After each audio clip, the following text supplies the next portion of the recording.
elected George, or selected George W. Bush, right? So this is when things really hit the bottom, because that's when he stole an election the second time.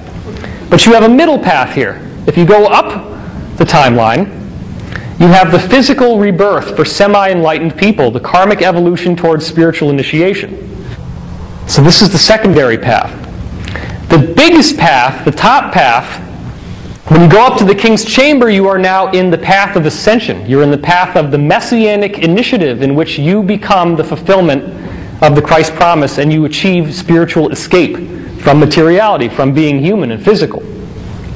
Now, one of the interesting things the pyramid did is it put these stones in the way, and there are actually other stones that were in this part that were taken out that were made out of limestone, but these are granite, and they're much more solid.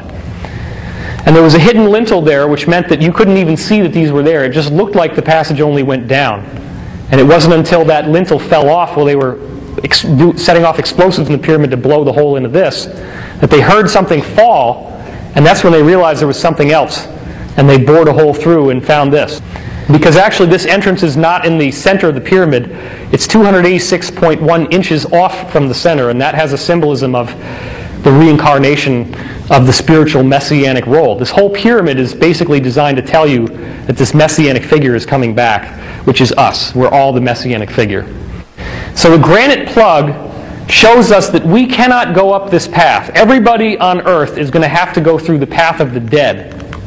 And that's why the pyramid is a tomb, because it symbolizes that we are going through that death. So you have to go into the subterranean chamber. You have to hit the pit, or at least see that it's there and not fall into it, before you turn around. This is in your own personal life, the metaphor is. And you have to start crawling back up the subterranean passage, and you get to this point where you can bore a hole through the wall, and then you have this very interesting passageway that's called the forced passage. And what that represents is that you literally have to bore your way through to get up to this point where you can either go into the Queen's Chamber, which is the path of organized religion, or the King's Chamber, which is the path of true spiritual mastery. So this represents how you dig yourself out of trouble. The well shaft or grotto is the stopover point where you actually get to relax a little bit. And many of us have had to go through that. Another interesting thing you see here is that the year 1945 is very interestingly flagged by this structure, which looks very much like there's some sort of altar associated with it. Now, this is what it looks like from the side. It's actually very stretched out inside the chamber. The chamber has a long length going towards the back wall here. It's actually not so tight as you see here. But 1945 is right in the middle of this little statue arrangement. That's the end of World War II. It's a nice little break. You see that there's two equal pillars here, sort of like World War I and World War II. And that's kind of what it means.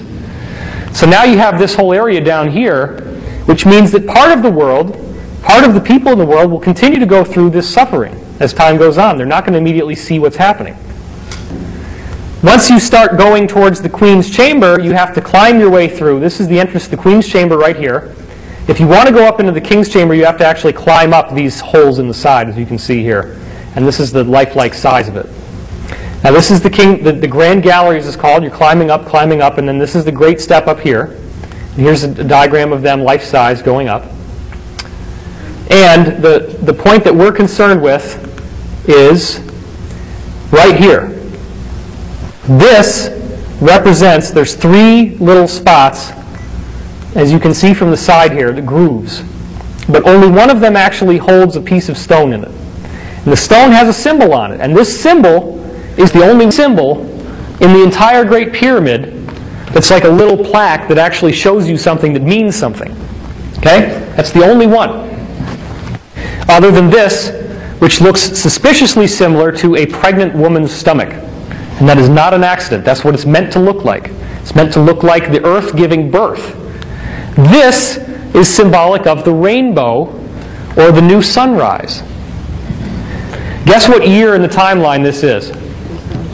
2012. The most important date encoded in symbol in the Great Pyramid, if you count 1 inch equals 1 year, is 2012. And it is encoded in this symbol, which represents the dawning of a new age, the sunrise, the rainbow, the fulfillment of the promise, because the rainbow is the bursting forth of color and light and love and majesty to the world that it had not been in before.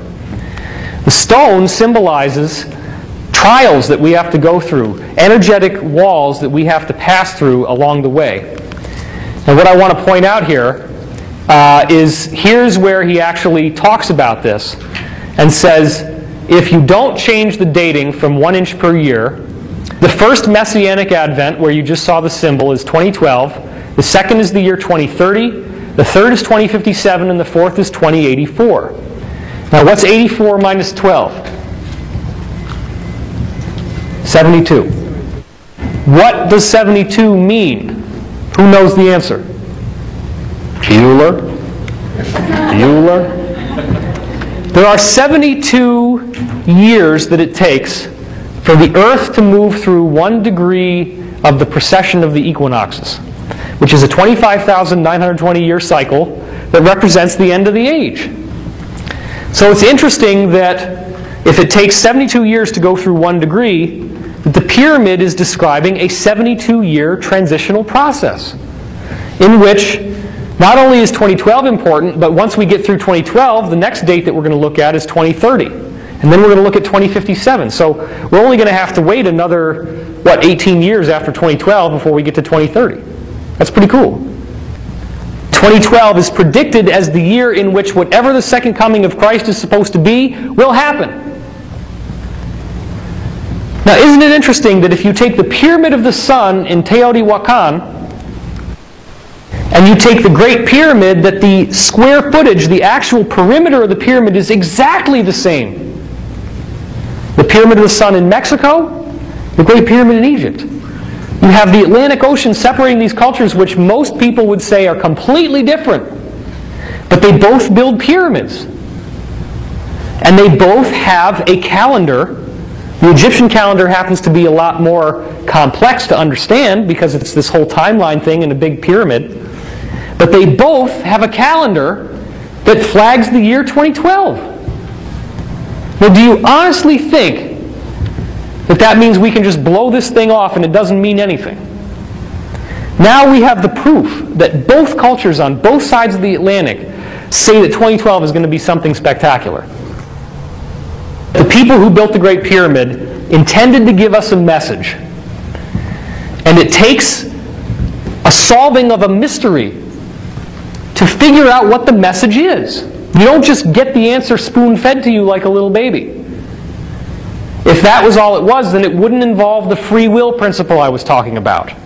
The free will principle is what allows us to have something to strive for. The free will principle is what makes us have to search for the information. And that's why this is cool, because this is an investigation. It's an ongoing investigation. You guys are dipping into the investigation while it's still in progress. I might find something else later on that's going to be really cool, and then I'm going to have to change the whole presentation around and work that in, and I do that all the time. The interesting aspect of how I fit in, for those of you who haven't seen this before, is that there is a remarkable similarity between myself and the historical figure Edgar Cayce, who was a 20th century mystic and psychic, who could be given someone's name and address, and through nothing else but that information, he was able to give their medical problems and a treatment without knowing anything about them. All he knows is their name and address, and they sit down in their house, thousands of miles away, potentially.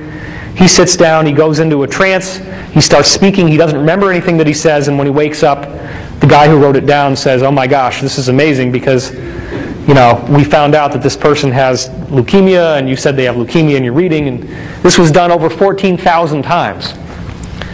So what you see here is a comparison between Cayce's astrology on the inside and my astrology on the outside.